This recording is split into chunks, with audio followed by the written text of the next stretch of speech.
Сәлем, құрметті көрермендерім, қалдарыңыз қалай? Каналымызға қош келдіңіздер. 15 күндей болыпты видео түсірмегеніме. Жоқ, түсірмегеніме емес, видеоны шығармағаныма. Атак, осы кезге дейін көп нәрсені түсірдім. Осы посылкаларымды түсірдім. Солатқа сіздерге бір тоқталып айтып кететін боламын. Осы видео жалпы сол посылка туралы болатын шығар. Өте қызықты нәрселерге заказ бергем. Қытайдан заказ бердім, Пиндодан, және осы Каспидан осы кеше келді заттарым. Алдын тағы да көп нәрсе заказ бергем, бірақ оның барлығын басқа видеоларда айтып кетермін. Жалпы ауылда қазір менде қазір уже көзім ашылып жатыр. Ауылдағы өмір қандай болады екенге. Өйткені мен бұл жаққа екі қабат болып келгем ғой. Екі қабат болып, токсикоз болып, бір түрлі қаладан шаршап па сондай бір түрлі болып жүрген кезімде, ол жаққа келген кезімде бір түрлі керемет, бір күшті сияқты көрінді да, осылай тыныш, таза ауа, бірақ оның қазір де барлығы күшті, маған ұнайды, иә. Бірақ қазір уже кішкентай балам уже 2-ден асты ма? 2-ден асып қалды ғой енді, бір ай асты. И қазір мен қарасам, блин, ауылда оказывается скучно. Ауылда ішім пысады екен. Бұл жақта, білмеймін, баратын жер мен қазір қайда барамыз? Үйде отырмын, балаларға қарап, кішкентай қызымды қарау керек. Қарашы, осылай болып көтеріліп тұрса, иә. И, короче говоря, ауылда скучно. Мен қазір соны түсініп жатырмын. Білмеймін, енді сол қызығы осы жаңағындай. Аллаға шүкір, бала-шаға барлығы семья қыз қой енді, бірақ енді жаңағындай посылка алу, бір нәрсеге заказ беру, бір нәрсені сатып алу интернетпен сол қызық екен. Сол енді сол қызығыммен сіздермен бөлісейін. Жалпы кеше шетінде бір нәрсе заказ берген болам. Солай, бір бар ғой осы. Ну, все, Аллаға шүкір, все, успокойся. Так, кеше мен, знаете, не заказ бердім. Андай хлорофилл. Жалпы арықтауға көмектеседі дейді. Сосын ЖКТ бар ғой, біздің аскорту мүшелеріміз соған да жақсы көмектеседі деп айтты. Я, мен жаңа көргенмін, бір жаңағындай оқып көрдім, нетіп көрдім. Давай, короче, закажу, көрейінші енді. Сондай күшті нәрсе екен. Тағы да бір нәрсесі бар бұның. Природный дезодорант дейді. Соны да хотя бы попробовать. Соншалықты, бұне қараңдар, мына жерге балалар қалай не ойнап. Сонды өзімен жауып тұрайын десем, есімнен шығып кете береді. Ана жерге 5 литрлік баклажканы іліп қойыпты ғой. Содан, короче, вот сол хлорофилл сатып алдым, білмеймін, қазір көреміз. Ішіп жатырмын, 2 күн болды, бүгін 2-ші күн, кеше түсте келді, ол маған Озоннан заказ бердім. Кешке жақын кішкене ішіп көрдім, түнде басым ауырды. И қазір Озонда ішіп көрдім. Ішкеннен кейін қайттан мен жарты сағат өтті, қазір кішкене басым ауырды. Кішкене басталып жатыр. Бірақ оны мен көбірек су ішу керек сияқты. Я, мен соны сезіп жатырмын. Суды көбірек ішкен кезде кішкене бастың ауырған азайды екен. Бірақ мен енді бұны, ой, басым ауырды деп нетпеймін, я күніне бір-ақ рет қана ішу керек. Я хочу попробовать. Тағы да GPT-дан да сұрап көрдім. Ол айтады, ну, бастапқы кезде адамның іші ауруы мүмкін, ол әлі ондайға бейімделмеген, ондай хлорофиллға, ну, мынау деп, короче, бізді көк шөпті жемейміз ғой. Бұл жалпы көк шөптің, ну, көк шөптің өсімдіктің несі екен, қаны екен. Қан ішіп жатырмын мен. Соны деген өсімдіктің қаны екен. И ол өте пайдалы екен. Хочу попробовать. Ну, ең басты зияны ондай қатты көп емес екен. Бауырда кішкене токсиндардан очищает. Микрофлора ең ұнағаны маған осы микрофлораға жақсы екен. Мен деген қазір микрофлорамды кішкене жақсартқым келіп тұр. Өйткені өзім кішкене бір депрессивный состояние ма, сондай да жүрмін да. Ал микрофлора мен ми, ол өте сондай бір-бірімен байланысты екен. Кішкенеден кейін биогая ішемін, бірақ ол, блин, скотина сондай қымбат. Бірақ соны, сол бактерияны алып ішкім келіп жүр. Оған дейін кішкене мынандай детокс ретінде осы хлорофиллді алып отырмын. Ал мен келдім. мына көріп тұрсыздар ма, жаңа посты тұр. Қазір өзімнің посылкамды алуға барамын. Вот так вот. Ого, моя долгожданная. Бұны ұмыт кеттім ғой даже бергенімді. Уже 5 күн болып кеп қойғанына. Да, қараңыздар. Бұны деген қыстың басында алғым келген ғой, уже қыс бітейін деді, бірақ все равно 1 литр, достар.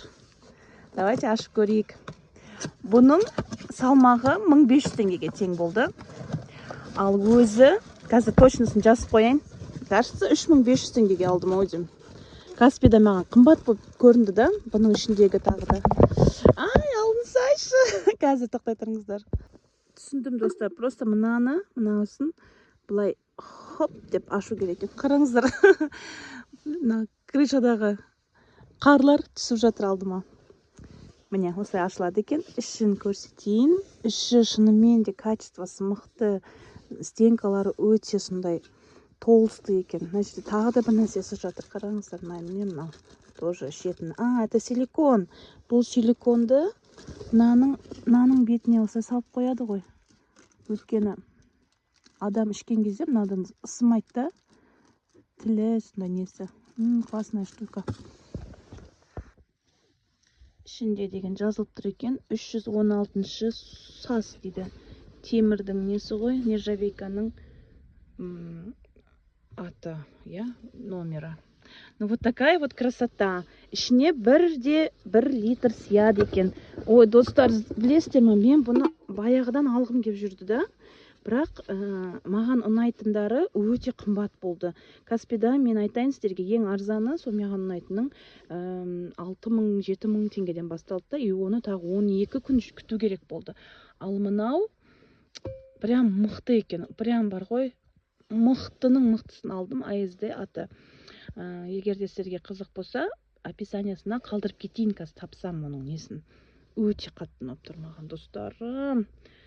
Енді қазір жолдасым жұмыста, көп осы машинада жүреді, ыстық суы қазір қыста суып қалады ғой, мұздай болып кетеді ғой машинада тұрған.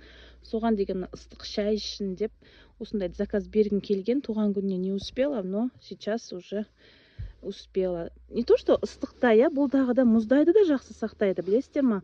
Мысалы, күн ыстық кезде, жазда, ішіне деген салқын бір сусынды құйып қоясыздар да, сол салқын болып тұрады. Салқынды 12 сағат салқын қылып ұстап тұрады, ал ыстықты 6 сағат ұстап тұрады, ыстық қылып. Сондықтан да өте күшті нәрсе. Білесіздер ме, Қытайда білесіздер, көп адамдар осылай ыстық суды ішіп жүреді ғой. Ол өте пайдалы ғой. Осы міне, ыстық суды ұзақ уақыт ыстық ұстап тұратын нәрсе. Бұның тағы да айтайын сіздерге, екіқабат енді туған әйелдер бар ғой. Соларға ыстық суды көбірек ішу керек қой, жаңағындай. Кеудесіндегі сүті көбірек болу үшін, соған деген міне осыған құйып қояттағаны ыстық кезінде ішіп жүреді. Обязательно кухняға барып, оны қайттан ысытып, қояқта отырудың қажет жоқты. Осындайға құйып аласыздар 1 литрға. Өзіңіздің любимый сусыныңызды. И міне ішіп жүресіздер. Прям, знаете, классно. Прям классная вещь. Всем рекомендую. Ал, достар, мынандай карандаштар. Қараңыздар да, ерінге арналған, почти как помада сияқты ғой. Карандаш для губ.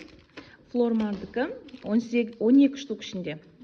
Және де қанша қалдым деп ойлайсыздар. Қазір шок боласыздар. Бағасы не бәрі 890 теңге. Осы бүкіл 12 штукқа. Қазір біреуін ашып көрсетейін. 12 штуғы. 800, почти 900 дегіші. Маған, мен мысалы кеше заказ бердім, бүгін маған әкеп берді. Мынандай. Міне, көріп тұрсыздар ма? Вот такая вот. Оттенктары әртүрлі.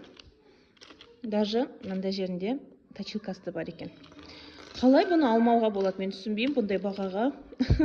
Тағы да 1000 адамдай алыпты, енді 1000 адам отзыв жазыпты. Менің ойымша алып қою керек. Қараңыздар, бірақ оттенктары да бір-біріне ұқсайтын сияқты, бірақ кішкене ғана различиясы бар. Бір-біріне, в принципе, ұқсап қалады. Осындай покупочка. Бұл бірінші покупка. Флормар менің ойымша бұл Түркия елінде тоже сондай қатты сұранысқа ие, өте сондай масс-маркеттағы, тіпті жаңағы супермаркет, жаңағы магазиндерінде сата беретін фирма ғой. Мына жерде оқиық. Так. Қай жерде шығарылғаны? EU дейді. Design from EU дейді. Ол не нәрсе? Европа. Жарайды. Короче говоря, Флормар такая бюджетная, но и китайский быт нәрсе емес, қорқынышты. Ну, вот осындай не. Мне кажется, что это тоже турецкая. Хотя, если білсеңіздер, неден комментарийға жазып кетіңіздер, бәріміз біліп жүрейік. Так, екінші, ол мынандай палетка. Қараңыздар, Golden Rose деген. Golden Rose деген, знаете, вот мен недавно Түркия еліндегі жаңағы блогерларым бар тыңдайтын. Соларды көріп отырып, осындай Golden Rose'ты көрсетіп жатыр да, неден? Магазинде жүріп көрсетіп жатыр да, мынандай бізде Golden Rose турецкая. Шынымен де Турцияда жасалған екен. Мен есіме түспей ма, кішкентай кезімде осы Golden Rose'тың мамамда менің тоже палеткасы болған. Осындай көз бояйтын. Сол өте мықты болған, шынымен де бар ғой.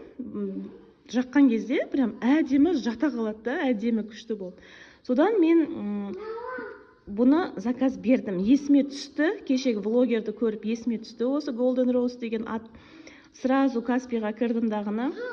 Қарасам, әртүрлі түсті палеткалар тұр. Мындай 4 штугы бар ішінде. Ане, қызым да келді. Иә, мен көрсен, осыны көр, мен наны көрсетейін. Әр түрлілері бар да, мына ішінде көк ұнап қалды. Көгімен ешқашанда мен көзіме бояп көрмеппін, сондықтан да осыны алдым. Бағасы смешная бағасы бар ғой. Күлкілі баға 1000 қанша? 200 теңге ма? Сондай тұрады ау деймін, точно не помню. Короче говоря, вспомнила и сразу іздей бастады. Біздің Каспида бұны алған кішкене арзанырақ екен. Озоннан да қарадым. Каспида арзанырақ болып шықты. Так что міне Golden Rose GR. Бұның тағы да қытайскийлары бар екен. Golden Rose деп жазылып тұрады, бірақ мына эмблемасы кішкене басқаша, мынандай осындай ма бір нәрсе да. Міне осындай эмблемамен қараңыздар. Производство Турция деп тұрғанын алыңыздар. Мен бұны әлі ашқан жоқпын, қазір ашамын. Бұл біріншісі. Иә, не істеп жатсың, Айзере? Оны бетіңе жақпа. Ал енді тағы да мен тоже Golden Rose'ның тушын алдым. Miracle Lash дейді. Тоже 1200 теңгенің арзан тушы. Бірақ сен сіздерге айтайын, ашып мен жаңа тоже жақып көрдім да. Жаққанда да осындай жақсы екен. Өте қолымда қараңдаршы. Сондай жағып жатқан кезде осылай сұйық емес та қатты осылай бүкіл көзіңді былғап тастайтын арзан нелер болады ғой, осындай бағамен. Жоқ, ондай емес екен. Кірпіктеріңізді бояған кезде екі рет бояйсыздар. Бір рет жаңағындай бір рет бояйсыздар да, екінші рет бояған кезде кішкене уақыттан кейін, подкручивать етіп боясаңыздар, прям эффект открытого лица дейма, қалай еді. Короче, күшті болады. Өте жақсы. Мен қазір мынаны жауып қойайын. Достар, міне. Және де үшіншісі. Тоқтай тұршы, Айзере, тоқташы, жаным, тоқташы. Аласың, жарайды. И мынандай помада. Помада просто классная. Помада, знаете, қанша тұрады? Ұмытып қалдым. Қазір қойып қоям несін, суретін. Өте жақсы екен. Прям бар ғой, матовая помада, но ложится очень хорошо. 16 номерда Golden Rose. Обязательно көріңіздер, если заказ беріп жатсаңыздар. Производство Турция деп тұру керек.